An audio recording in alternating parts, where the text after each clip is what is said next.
Assalamualaikum warahmatullahi wabarakatuh. Alhamdulillahirabbil alamin.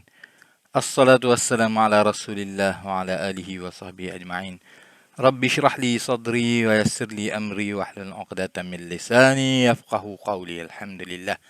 Tuan-tuan dan puan-puan yang saya kasihi, bersyukur kepada Allah Subhanahu wa taala kerana pada kali ini kita dapat bersama-sama dengan saya Ustaz Rosli bin Mukhtar dalam Tadabbur Wahyu Faham Al-Baqarah ke-28, di mana dalam pelajaran kita pada kali ini insya-Allah kita akan melihat ayat 26 di mana Allah Subhanahu wa taala berfirman, Innallah ba'da a'udzubillahi minasyaitonir rajim, Innallaha la yastahi an yadriba mathala. Di sini Innallah, sesungguhnya Allah. Biasa kita jumpa dah. Innallah, sesungguhnya Allah. La di sini maknanya tidak. Yastahi maknanya malu. Kalau kita belajar tajwid, kita tak boleh berhenti. Innallaha la yastahi ni kita tak boleh berhenti sebab makna dia negatif. Sesungguhnya Allah tidak malu. Oh, tak boleh. Kena sambung. Innallaha la yastahi an yadriba mathala. An yadriba mathala. Itu untuk untuk yadriba. Yadriba memukul. Asal makna dia memukul. Mathala. Mathala misalan. Jadi dalam bahasa Melayu orang tak panggil memukul misalan, orang panggil memberi misalan. Misalan ni bahasa lama sikit, bahasa Melayu dah jadi perumpamaan. Allah sesungguhnya Allah tidak malu untuk memberi perumpamaan. Yadriba ni asalnya memukul. Macam kita katalah, macam kita pukul gambar. Pukul gambar tu sebenarnya apa dia? Ambil gambar. Tapi entah macam mana lah orang zaman dulu dia panggil pukul gambar. Begitu juga dalam bahasa Arab, memukul perumpamaan, membuat perumpamaan, memberi perumpamaan. Yadriba kalau makna seketul dia, maknanya memukul. Daraba yadribu. Okey, tapi biasalah bila ada an, perkataan yang selepas huruf an, huruf akhir dia mesti mansub. Mansub ni salah satunya tanda dia baris di atas. Sesungguhnya Allah tidak malu untuk membuat perumpamaan. Ma ba'udatan. Ma ni maknanya apa? Tapi di sini maksudnya seperti, boleh kita sesuaikan dengan bahasa kita. Masalam ma ba'udatan. Ba'udatan ni maknanya nyamuk. Nyamuk yang gigit kita tu, nyamuk Aedes ke nyamuk apa, ba'udah. Sesungguhnya Allah tidak malu untuk memberi perumpamaan seperti nyamuk. Fama fauqaha. Fama, maka apa di atasnya. Ni orang Melayu tak cakap gitu. Maka apa di atasnya. Kita mungkin tak terjemah pun perkataan maka apa. Dan fauqaha. Fauqa di atasnya. Di atas ni maksud dia apa? Dia ada banyak makna. Pertama, makna dia binatang tu lebih atas daripada nyamuk. Dari sudut kecil. Kalau dari sudut kecil lebih atas maknanya lebih kecil lagi lah.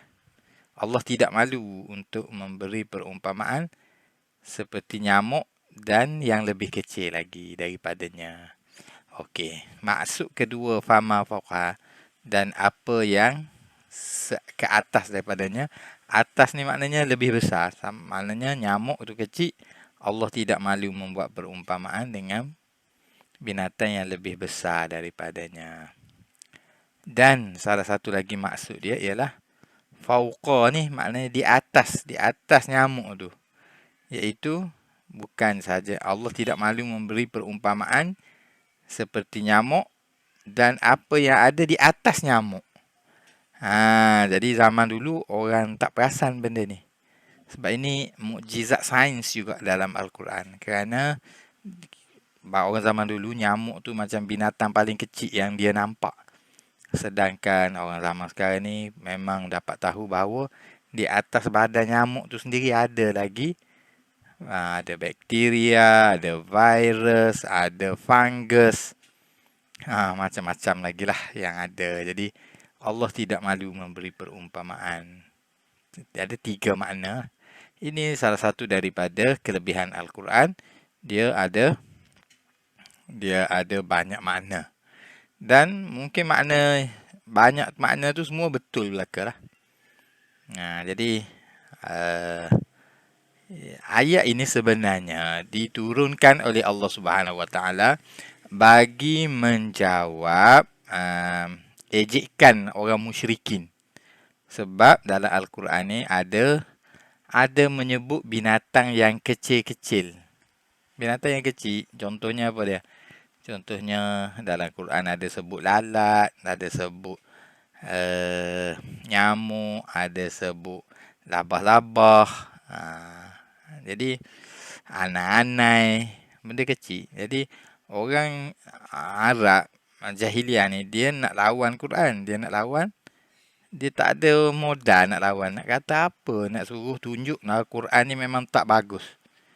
Ya tak ya? Ada ni je lah modalnya ada. Kita kata Quran ni sebut benda kecil. Kalau dia ni dari Allah takkanlah nak sebut benda kecil. Sebenarnya hujah tu tak jadi pun. Tapi dah tak ada dah hujah lain. Seperti macam kita katalah orang manusia hari ni, orang hari ni. Kalau dan kelahi nak tunjuk orang tu jahat. Tak ada dah hujah lain. Apa-apa yang ada je lah tunjuk je dia. Seolah-olah jahat. Macam tu perangai. Perangai ni memang perangai yang buruk lah. Bila tak ada hujah, buat-buat ada hujah. Memang tu tak bagus lah. Dan Allah Subhanahu Wa Taala kata Tuhan tidak malu. Allah tidak malu untuk memberi perumpamaan sama ada benda yang kecil ataupun lebih kecil lagi daripada tu. Tidak malu. Yalah, nak malu apa? Sebab memangnya kejadian tu adalah sangat hebat. Kejadian nyamuk dan kejadian bakteria. Kita pada hari ni tutup airport, tutup habis sempadan, tak boleh keluar rumah. Kerana apa? Lebih kecil lagi daripada nyamuk. Kerana virus saja. Jadi orang zaman sekarang dah tak menilah dengan benda-benda kecil macam tu. Orang zaman dulu dia tak ada modal. Okey, ayat seterusnya fa'ammal ladzina amanu. Tuhan pun kata fa'ammal ladzina amanu, ni biru saja ni. Banyak kita di Melayu kan. Fa'amma adapun, maka adapun, fa ni maknanya maka. Maka adapun allazina, orang-orang yang amanu, beriman. Dah jumpa dah sebelum ni. Maka adapun orang-orang yang beriman, faya'lamun, maka mereka mengetahui. Sebab apa ya'lamun? Ya'lamun dah jadi bahasa Melayu. Cuba buang waw dengan nun, buang dengan fa. Fa ni maka. Tinggal ya'lamu. Ya'lamu ya di depan menunjukkan dia. Jadi tinggal ain lam mim. Ilmun. Jadi ilmu tu dalam bahasa Melayu dah. Ya'lamu ni perbuatan. Ilmu ni ialah kata terbitan. Faya'lamun, maka mereka mengetahui annahul haq, bahawa dia tu, apa dia? Ni. Apa ni? Fa'ammal ladzina alamu masalan. Perumpamaan yang Allah buat tadi tu al-haq. Hak bahasa Melayu dah hak. Kebenaran. Mir rabbihim, dari Tuhan mereka. Rabb ni alhamdulillahi rabbil alamin. Rabbi tu inilah rabbihim, yang tu rabbil alamin, Tuhan sekalian alam. Ni Tuhan mereka. Rabbihim. Apa dia? Adapun orang-orang yang beriman, faya'lamun, maka mereka mengetahui annahu, sesungguhnya dia perumpamaan tu al-haq adalah suatu yang benar, mir rabbihim, dari Tuhan mereka. Okey, setakat tu saja dulu hari ini untuk setakat ini dapat saya sampaikan. Mudah-mudahan kita dapat satu perkongsian yang baik untuk mereka yang nak tengok terjemahan. Maka di sini saya berikan sedikit terjemahan kepada ayat tadi. Dan setakat tu saja yang dapat saya sampaikan pada kali ini. Mudah-mudahan dapat perkongsian yang berguna. Saya sudahi dengan wabillahi taufiq wal hidayah. Wassalamualaikum warahmatullahi wabarakatuh.